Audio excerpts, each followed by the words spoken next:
Hello friends, आज मैं आप लोगों के साथ सुपर टेस्टी क्रिस्पी नाश्ते की रेसिपी लेकर के आई हूँ, जिसे बनाने में बहुत ज़्यादा खर्चा भी नहीं आएगा और कई लेयर वाला ये हमारा नाश्ता बन करके तैयार होगा फटाफट से 10 मिनट में। इसे आप लोग बना करके तैयार कर सकते हैं। एकदम यूनिक नाश्ता है। आप चाहें तो इसे बना करके मेहमानों को भी खिला सकते हैं। सुपर टेस्टी ये नाश्ता आप लोग 10 मिनट में बना करके तैयार कर सकते हैं। बच्चों के टिफ़िन में भी आप इसे दे सकते हैं। एकदम क्रिस्पी ये नाश्ता बन करके तैयार होता है। तो इसके साथ मैं खाने के लिए एक बहुत ही टेस्टी आलू की सब्ज़ी की भी रेसिपी आप लोगों के साथ शेयर करूंगी। एकदम यूनिक सी रेसिपी ये बन करके तैयार होगी। तो चलिए फिर बिना देर किए आज की वीडियो शुरू करते हैं। तो सबसे पहले फ्रेंड्स हम लोग लेंगे एक बड़ा सा बर्तन। तो घर का कोई भी आप लोग एक बड़ा सा बर्तन सेट कर लीजिएगा। अब इसके साथ ही फ्रेंड्स इसमें हम लोग लेंगे 1/4 कप दही। तो दही फ्रेंड्स हमें एकदम ताज़ी लेनी है। खट्टी दही का यूज़ बिल्कुल नहीं करना है। और चम्मच से देखें तो ये लगभग 5 चम्मच के करीब है। तो इस तरह से ये मैंने दही ले लिया। आप चाहें तो दही की जगह जो छाछ आता है ना, आप 1 कप छाछ का भी यूज कर सकते हैं। तो इस तरह से इसको दही को हम लोग इसमें डाल देंगे। अब इसके साथ ही फ्रेंड्स इसमें हम लोग डालेंगे 1 चम्मच के करीब ये पिसी हुई चीनी। तो अगर आपके पास पिसी हुई चीनी नहीं है फ्रेंड्स, तो आधा चम्मच के करीब आप खड़ी चीनी भी डाल सकते हैं। मैं पिसी इसलिए डाल रही हूँ जिससे कि इसको मिलाने में आसानी हो, जल्दी से ये मिल जाए दही के साथ। अब इसके साथ ही फ्रेंड्स इसमें हम लोग आधा चम्मच के करीब डाल देंगे नमक। तो ये दोनों चीज़ें डाल करके आप ये नाश्ता बनाएंगे ना, बहुत ही टेस्टी बन करके तैयार होगा। एकदम अलग सा टेस्ट आएगा। तो फ्रेंड्स आपने पराठे तो कई तरह के खाए होंगे, लेकिन दही वाले पराठे शायद नहीं खाए होंगे। लेकिन ये पराठे बहुत ही टेस्टी बन करके तैयार होते हैं। एक बार ज़रूर से ट्राई करिएगा। दही वाले पराठे एकदम अंदर से सॉफ्ट, ऊपर से एकदम क्रिस्पी बन करके तैयार होते हैं। एकदम यूनिक पराठे बन करके तैयार होते हैं। तो इस तरह से सारी चीज़ों को हमें मिक्स कर देना है, जिससे कि जो हमने चीनी डाली अच्छी तरह से दही के साथ मिक्स हो जाए। तो ये देखिए सारी चीज़ों को हमने मिक्स कर लिया है। अब इसके साथ ही उसी कप से, जिस कप से हमने दही ली थी ना, उसी कप से हमें लेना है 1/4 कप के करीब ये दूध। तो दूध फ्रेंड्स ना हमें गर्म लेना है ना ही ठंडा लेना है, रूम टेम्परेचर का दूध हमें लेना है। अब इस तरह से दूध और दही डाल करके बनाएंगे ना, एकदम अलग से टेस्ट वाला ये पराठा बन करके तैयार होगा। तो इस तरह से दूध को भी डाल करके हमें अच्छी तरह से दही के साथ मिक्स कर लेना है। अगर जो गर्म दूध लेते हैं आप और इसमें डाल देंगे तो दही हमारी फट जाएगी। तो इसलिए आप लोग रूम टेम्परेचर का ही दूध यूज करिएगा। अब इसके साथ ही फ्रेंड्स इसमें हम लोग डालेंगे रिफाइंड ऑयल। तो फ्रेंड्स आप लोग रिफाइंड ऑयल ही डालिएगा, घी या सरसों का तेल ना डालिएगा। रिफाइंड ऑयल डालेंगे तो बहुत ही अच्छा टेस्ट आएगा। तो 3 चम्मच के करीब हमें रिफाइंड ऑयल डाल देना है, ज़्यादा नहीं डालना है। अब इस तरह से इसको भी डाल करके अच्छी तरह से हमें सारी चीज़ों को एक बार मिक्स दे देना है, जिससे कि सारी चीज़ें आपस में बिल्कुल अच्छे से मिलजुल जाएं। तो ये देखिए सारी चीज़ों को बिल्कुल अच्छे से हमने मिला करके तैयार कर लिया। अब फ्रेंड्स हम लोग लेंगे एक छन्नी और इसके साथ ही हम लोग लेंगे 1 कप ये मैदा। तो आप चाहें तो आधा मैदा आधा गेहूं का आटा भी ले सकते हैं, उससे भी अच्छा ये बन करके तैयार होगा फ्रेंड्स। लेकिन अगर मैदे से बनाएंगे ना तो बहुत ही अच्छा टेस्ट आएगा। तो फ्रेंड्स ये सब चीज़ें तो हम लोग रोज़ रोज़ बनाते नहीं हैं, कभी कभार बनाते हैं। तो आप लोग मैदे का यूज कर सकते हैं। ये रोज़ रोज़ तो पराठा हम लोग बनाएंगे नहीं, हफ्ते में एक आध बार मैदा चल सकता है। तो इसको मैदे को डाल करके अच्छी तरह से हम लोगों को छान लेना है। तो आप चाहें तो मैदे को पहले से भी छान करके ले सकते हैं। तो इस तरह से बिल्कुल अच्छे से हमने छान लिया है फ्रेंड्स। अब हाथों को साफ करके और बिल्कुल अच्छे से सारी चीज़ों को हमें मिलाना है। तो इस तरह से आप लोग मिलाएंगे ना फ्रेंड्स, देखेंगे ये एक डो के फॉर्म में आना शुरू हो जाएगा और तुरंत ही आना शुरू हो जाएगा। बहुत ज़्यादा हमें इसे गूँथने की ज़रूरत नहीं होगी। तो इस तरह से ये देखिए मैं जैसे जैसे मिला रही हूँ एकदम अच्छी तरह से ये मिलता जा रहा है। ये थोड़ा सा स्टिकी हो जाएगा फ्रेंड्स, तो कोई दिक्कत वाली बात नहीं है। पहले अच्छी तरह से हम लोग आटे को लगा लेंगे। तो इस तरह से ये देखिए बहुत ही अच्छे से मैं आटे को लगा ले रही हूँ। अभी ये थोड़ा स्टिकी आप लोगों को दिख रहा होगा, बर्तन में भी चिपक रहा है फ्रेंड्स, हाथों में चिपक रहा है। तो अब हमें क्या करना है, हाथों में थोड़ा सा 3 से 4 बूंद के करीब हमें रिफाइंड ऑयल हाथों से बिल्कुल अच्छे से निकल जाए। तो चलिए मैं थोड़ा सा रिफाइंड ऑयल ले लेती हूँ। लगा देना है 3 से 4 बूंद के करीब मैंने ले लिया। ये आटा अच्छे से आटे के ऊपर लगा दिया है। तो जैसे जैसे हमारे आटा इकट्ठा करेंगे ना, तो देखेंगे ये आटे में सूखा आटा भी लगा सकते हैं, यानी सूखा मैदा भी लगा सकते हैं, या थोड़ा सा तेल लगा देंगे तब भी ये बिल्कुल अच्छे से ये आटा हमारा लग करके तैयार हो जाएगा। तो ये देखिए बिल्कुल अच्छे से ये लचीला हमारा आटा लग कर करके तैयार हो गया है। तो बिल्कुल इसी तरह से हमें आटे को लगा करके तैयार करना है। तो आटा ये देखिए बिल्कुल हमारा लग करके तैयार हो चुका है फ्रेंड्स। अब इसको हम लोग रख देंगे इसी बर्तन में और ढक करके इसे कम से कम आप 10 से 15 मिनट का रेस्ट ज़रूर दीजिएगा, जिससे कि आटा बिल्कुल अच्छी तरह से हमारा फूल जाए, तभी इसका नाश्ता हम लोग बनाएंगे तो बहुत ही टेस्टी बन करके तैयार होगा। तो चलिए इसको ढक करके साइड में रख देते हैं। अब इसके साथ खाने के लिए एक बहुत ही टेस्टी सी आलू की सब्ज़ी बना करके तैयार कर लेते हैं। तो ये मैंने 2 मीडियम साइज़ के आलू ले लिए हैं फ्रेंड्स। आलूओं को मैंने पहले ही अच्छी तरह से छील करके धुल लिया है। अब इन आलूओं को हम लोग कट करेंगे फ्रेंड्स। तो अगर आपके पास बॉयल आलू है तो आप बॉयल आलू से भी ये सब्ज़ी बना करके तैयार कर सकते हैं। अब इस तरह से पतले पतले पीसेस हम लोग इसको कट कर लेंगे, जिससे कि ये बहुत जल्दी हमारे आलू गल जाएंगे। तो इस तरह से छोटे छोटे पीसेस और पतले पतले आप लोग कट कर लीजिएगा। तो इसी तरह से हमें सारे आलूओं को अपने कट करके तैयार कर लेना है फ्रेंड्स। तो आप चाहें तो इसको ज़्यादा क्वांटिटी में भी बना करके तैयार कर सकते हैं। बहुत ही टेस्टी ये एकदम यूनिक सी सब्ज़ी बन करके तैयार होती है। ये देखिए दोनों आलूओं को मैंने बिल्कुल अच्छी तरह से काट लिया है। अब इसको एक बड़े से बर्तन में डाल देंगे और इस तरह से पानी में डाल करके बिल्कुल अच्छे से इसे 3 से 4 पानी धुल लेना है, जिससे कि जो भी इसमें स्टार्च गंदगी वगैरह हो अच्छी तरह से निकल जाए। तो चलिए इसे धुल करके मैं लाती हूँ फ्रेंड्स। तो ये देखिए आलूओं को बिल्कुल अच्छे से मैंने धुल लिया है। अब इसको इसी तरह से पानी में डाल करके हमें छोड़ देना है। अब दूसरी तैयारी कर लेते हैं फ्रेंड्स। तो एक मसाला तैयार कर लेते हैं। पहले हम लोग एक छोटा वाला ग्राइंडिंग जार लेंगे फ्रेंड्स। अब इसके साथ ही इसमें हम लोग 2 चम्मच के करीब ये खड़ा धनिया डालेंगे। तो इस तरह से ये कच्चा धनिया ही है, भुना हुआ धनिया का हमें यूज़ नहीं करना है। तो 2 चम्मच के करीब डाल देंगे। साथ में ही 1 चम्मच हम लोग इसमें कच्चा जीरा डाल देंगे। अब इसके साथ ही 1 चम्मच के करीब इसमें हम लोग सौंफ डाल देंगे। इसका टेस्ट बहुत ज़्यादा अच्छा आता है, आपके पास हो तो ज़रूर डालें। अब इसके साथ ही 8 से 10 हम लोग इसमें काली मिर्च डाल देंगे। अब इसके साथ ही इसमें 1 इंच अदरक का टुकड़ा, मैंने इस तरह से अदरक को छील करके छोटे छोटे टुकड़ों में काट लिया है, इसको भी डाल देंगे। अगर जो आप लोग लहसुन खाते हो, लहसुन का टेस्ट अच्छा लगता हो तो आप उसको भी इसमें ऐड कर सकते हैं। अब इस तरह से 2 हरी मिर्चें मैंने ले ली हैं, इसको छोटे छोटे टुकड़ों में काट करके डाल देंगे।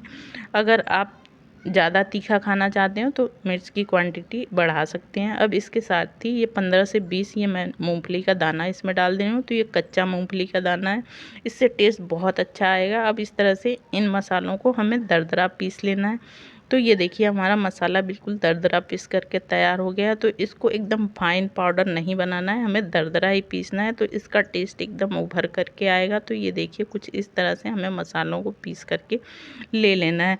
तो इस तरह का मसाला फ्रेंड्स आप कोई भी सब्ज़ी बनाते हैं और इस तरह से ये मसाला पीस के डालेंगे ना तो एकदम अलग सा टेस्ट आने वाला है। तो इस तरह से इस मसाले को अभी हम लोग साइड में रख देते हैं और तब तक चलते हैं हम लोग गैस की तरफ। तो गैस पे फ्रेंड्स मैंने ये एक पैन रख दिया है और इसी पैन में हम लोग अपनी सब्जी बना करके तैयार करेंगे। अब इसमें 2 बड़े चम्मच के करीब हमें तेल डालना है। तेल बहुत ज़्यादा नहीं डालना है। तेल जैसे ही हल्का सा गर्म हो जाए इसमें आधा चम्मच के करीब हमें जीरा डालना है। साथ में ही आधा चम्मच के करीब हमें सरसों के दाने डालने हैं। अब इसके साथ ही इसमें हम लोग थोड़ा सा हींग डाल देंगे। हींग का टेस्ट आप लोगों को अच्छा लगता हो तो डालें, वरना स्किप कर सकते हैं। वैसे हींग डालने से बहुत ही अच्छा टेस्ट आता है। अब इस तरह से ये सारी चीज़ें जैसे ही हल्की सी चटक जाएं तो हमने जो आलू रखे थे ना, आलूओं को पानी में से निकाल करके आलूओं को भी इसमें डाल देंगे। अच्छी तरह से चला लेंगे, जिससे कि सारे मसाले और आलू बिल्कुल अच्छे से आपस में मिलजुल जाएं। और इस तरह से चलाने के बाद अब इसे ढक करके हमें थोड़ी देर छोड़ना है, जिससे कि आलू हमारे सॉफ्ट हो जाएं। अगर आप बॉयल आलू का यूज़ करते हैं तो फ्रेंड्स इसे ढक करके छोड़ने की ज़रूरत नहीं पड़ेगी। अब इस तरह से इसको फिर से एक बार खोल करके अच्छी तरह से चला लेंगे। तो ये आलू हमारे लगभग 70% तक पक चुके हैं। तो अब इसमें टेस्ट के हिसाब से नमक ऐड कर देंगे, साथ में ही कलर के लिए हल्दी पाउडर डाल देंगे। अब इसके साथ ही इसमें काश्मीरी लाल मिर्च डाल देंगे, जिससे कि बहुत ही अच्छा कलर आएगा। अब इस तरह से इन मसालों को हल्का सा हम लोग भून लेंगे आलूओं के साथ में। अब इसके साथ ही फ्रेंड्स अब इसको हम लोग आलूओं को इस तरह से पूरे पैन में फैला देंगे, यानी किनारे किनारे हम लोगों को इस तरह से फैला देना है। देखिए हमारे आलू 80% तक पक चुके हैं फ्रेंड्स। और इस तरह से जो बीच में जगह हमने बनाई है ना, तो जो मसाला हमने तैयार किया था उस मसाले को इसमें डाल देंगे। तो अलग से इस मसाले को हमें भूनने की ज़रूरत नहीं है फ्रेंड्स, इतने ही तेल में ये हमारा मसाला एकदम अच्छी तरह से भून जाएगा और बहुत ही लाजवाब सी ये सब्ज़ी बन करके तैयार होगी फ्रेंड्स। तो इस तरह से ये देखिए हल्का हल्का मैं इसको बीच बीच में चलाती जा रही हूँ, क्योंकि उसी तेल में ये हमारा मसाला अच्छी तरह से भून करके तैयार हो जाएगा फ्रेंड्स। तो इस तरह से भून जाए फिर उसके बाद हमें आलूओं के साथ इस मसाले को मिक्स कर देना है। तो एकदम अलग स्वाद वाली ये सब्ज़ी बन करके तैयार होती है फ्रेंड्स। इसे बना करके आप लोग सफ़र में भी ले जा सकते हैं या बच्चों के टिफ़िन में भी दे सकते हैं, या जब भी कुछ हल्का सा खाने का मन हो तो आप लोग इसे बना करके तैयार कर सकते हैं। अब मैंने 2 हरी मिर्चों को इस तरह से बीच में से लंबा लंबा चीरा लगा करके इसमें डाल दिया है, इससे इसका टेस्ट और भी अलग हो जाएगा फ्रेंड्स। अब साथ में ही इसमें हम लोग आधा चम्मच के करीब ये आमचूर पाउडर डाल देंगे। आप चाहें तो आमचूर पाउडर की जगह चाट मसाले का भी यूज कर सकते हैं या फिर नींबू के रस का भी यूज कर सकते हैं। अब इस तरह से इसको डालने के बाद अच्छी तरह से मिला देंगे और ये हमारी बहुत ही टेस्टी सी सब्जी बन करके तैयार हो गई। इसको साइड में रख देते हैं। अब पराठे पे लगाने के लिए एक स्लरी बना करके हम लोग तैयार कर देते हैं फ्रेंड्स। तो एक कटोरी लेंगे और साथ में ही ये 2 चम्मच के करीब हमें कॉर्नफ्लोर लेना है।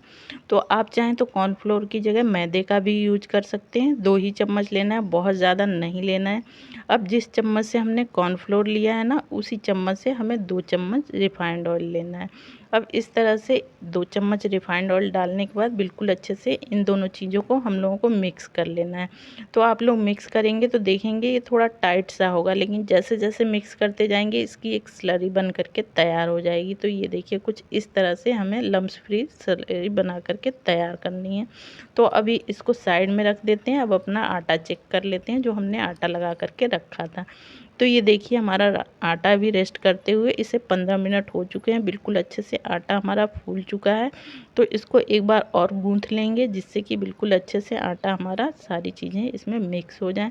तो ये आटा हमारा एकदम लग करके तैयार हो चुका है। अब इसमें से एक हम लोग पेड़ा काटेंगे इस तरह से। ये देखिए जैसे रोटी के लिए हम लोग लोई काटते हैं ना, उससे थोड़ी सी बड़ी हमें लोई रखनी है और कुछ इस तरह से। ये देखिए अब फ्रेंड्स हम लोग किचन काउंटर पे रखेंगे चकला और इस पर रखेंगे ये अपनी लोई।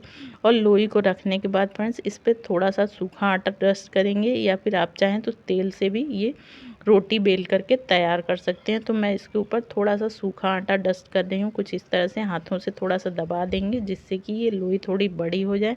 अब इसको बेलन की सहायता से हमें बेल लेना है। तो जिस तरह से रोटी हम लोग बेलते हैं ना, बस उसी तरह से हमें बेल करके तैयार करना है, ना ही बहुत मोटा और ना ही बहुत पतला, बिल्कुल रोटी की तरह हमें बेल करके तैयार करना है। थोड़ा टेढ़ा मेढ़ा हो जाए तो कोई दिक्कत वाली बात नहीं है फ्रेंड्स। तो इस तरह से ये देखिए रोटी बेल करके तैयार कर लिया है। अब जो स्लरी हमने बनाई थी उसको लेंगे और इस तरह से थोड़ा सा चम्मच से डाल देंगे, बहुत ज़्यादा नहीं डालना है फ्रेंड्स, आधा चम्मच के करीब डालना है। अब इस तरह से हाथों से बिल्कुल अच्छे से इसके ऊपर हमें फैला देना है। और फैलाने के बाद फ्रेंड्स अब इसे हम लोगों को कट करना है। तो ये देखिए अच्छे से मैंने पूरी रोटी पे लगा दिया है। अब इस तरह से चाकू लेंगे, अब इस तरह से हम लोग कट लगाएंगे। पूरी रोटी में नहीं कट लगाना है फ्रेंड्स, इस तरह से हमें 2 से 2.5 इंच के करीब बीच में छोड़ना है और इस तरह से साइड साइड से हमें कट लगाने हैं। तो इस तरह से मैंने 4 कट लगा दिए, फिर उसके बाद इसके बीचों बीच में एक एक कट लगाएंगे। तो इस तरह से टोटल हमें 8 कट लगाने हैं फ्रेंड्स। तो ये देखिए साइड साइड से मैं इसमें लगाती जा रही हूँ कट, और बीच में बिल्कुल हमें इसे टच नहीं करना है। तो इस तरह से ये देखिए टोटल मैंने 8 कट लगा लिए हैं। अब एक हम लोगों को लेयर उठानी है और बीचों बीच में इस तरह से रखनी है, फिर दूसरे साइड से उठानी है, फिर उसको उसके ऊपर रख देना है, फिर तीसरे साइड से उठा करके इसको इसके ऊपर रख देना है। तो इसी तरह से सारी लेयर को एक दूसरे के ऊपर हमें रख देना है। तो इस तरह से ये कई लेयर वाला हमारा पराठा बन करके तैयार हो जाएगा। और ज़रूरी नहीं है फ्रेंड्स कि इस लेयर के बाद ये लेयर हम लोगों को रखनी है, कोई भी लेयर एक दूसरे के ऊपर आप लोग रख सकते हैं। अब इस तरह से जो भी लेयर हमने लगाई है इसको इस तरह से अंदर की तरफ हमें अच्छे से फोल्ड कर देना है, यानी जो भी लेयर वाला हिस्सा है ना उसको हमें नीचे कर देना है। तो ये देखिए बिल्कुल अच्छे से मैंने इसे कर दिया है। अब इसको हमें चकले पर रख के इस तरह से दबा देना है, यानी इसकी एक लोई बना करके तैयार कर लेनी है। अब फिर से इसके ऊपर हमें सूखा आटा डस्ट करना है फ्रेंड्स, और डस्ट करके इसका अब हमें पराठा बेल करके तैयार कर लेना है। तो बिल्कुल अच्छे से इसका हम लोग पराठा बेल करके तैयार कर लेना है। तो ये पराठा ना हमें बहुत ही पतला बेलना है, ना ही बहुत मोटा, मीडियम साइज़ का हमें बेल करके तैयार करना है। तो इस तरह से ये देखिए, इसको घुमाते जाएंगे और बेलते जाएंगे। तो इस तरह से आप लोगों को जितना बड़ा बनाना हो आप उतना बड़ा बना करके तैयार कर सकते हैं। तो ये हमारा पराठा बिल्कुल बन करके तैयार हो गया। और ये देखिए, इसकी मोटाई हम लोगों को इतनी रखनी है, बहुत मोटा भी नहीं रखना है, बहुत पतला भी नहीं रखना है। तो इस तरह से ये देखिए, मैंने ये पराठा बना करके पहले भी एक रखा था। अब इसी तरह से हमें अपने सारे पराठे बना करके तैयार कर लेने हैं। तो चलिए अब गैस की तरफ चलते हैं। तो ये गैस पे मैंने तवा रख दिया है फ्रेंड्स। तो आप चाहें तो लोहे के तवे पे भी इसे बना सकते हैं, मैंने नॉन स्टिक तवा रखा है। और आंच एकदम हमें लो टू मीडियम रखनी है, और इस पे अपना पराठा डालेंगे। और इस तरह से हल्के से जब इसके ऊपर इस तरह से बबल्स आने लगे फ्रेंड्स, तो इसको पलट लेना है। और पलट करके इसके ऊपर हमें तेल लगा देना है, तेल यानी रिफाइंड ऑयल। अब इस स्टेज पे आप चाहें तो घी भी लगा सकते हैं या रिफाइंड ऑयल भी लगा सकते हैं, बस सरसों का तेल ना लगाइएगा। अब इस तरह से पलट करके दूसरे साइड से भी हमें इस पे रिफाइंड ऑयल लगा लेना है फ्रेंड्स। तो ये देखिए, कितना प्यारा कलर हमारे पराठे का आ चुका है। तो इसी तरह से इसको दूसरे साइड भी हम लोगों को तेल लगा देना है, और लगा करके इसे पलट पलट के हमें अच्छी तरह से सेक लेना है। इस तरह से ये देखेंगे, बहुत ही प्यारा सा कलर और एकदम कई लेयर वाला हमारा पराठा बन करके तैयार हो जाएगा। तो ये देखिए फ्रेंड्स, ये हमारा बहुत ही क्रिस्पी और टेस्टी सा पराठा बन करके तैयार हो चुका है। तो इसी तरह से हमें अपने सारे पराठे बना करके तैयार कर लेने हैं। तो ये देखिए, सारे पराठे बन करके तैयार हो चुके हैं। तो अब इसे मैं आप लोगों को तोड़ के भी दिखाऊंगी फ्रेंड्स। और ये देखिए, ये इसकी एक एक लेयर आप लोग देख पा रहे होंगे कि कितनी ढेर सारी इसकी लेयर बन करके तैयार हुई हैं। तो ये बहुत ही यूनिक सा पराठा बन करके तैयार होता है फ्रेंड्स। तो एक बार ज़रूर से बनाइएगा। अब इस तरह से फ्रेंड्स, इसे हम लोग इस सब्जी के साथ खा सकते हैं या ऐसे भी खा सकते हैं। तो फ्रेंड्स, आप मेरी वीडियो कहाँ से देख रहे हैं कमेंट करके ज़रूर बताइएगा। और वीडियो थोड़ी सी भी यूज़फुल लग रही हो तो प्लीज़ वीडियो को लाइक, चैनल को सब्सक्राइब करना ना भूलिएगा। ज़्यादा से ज़्यादा फैमिली फ्रेंड्स के साथ शेयर करिएगा, ताकि मैं आप लोगों के लिए इसी तरह से अच्छी अच्छी वीडियो लाती रहूँ। तो चलिए मिलते हैं इसी तरह की एक और मज़ेदार रेसिपी के साथ, तब तक के लिए बाय बाय।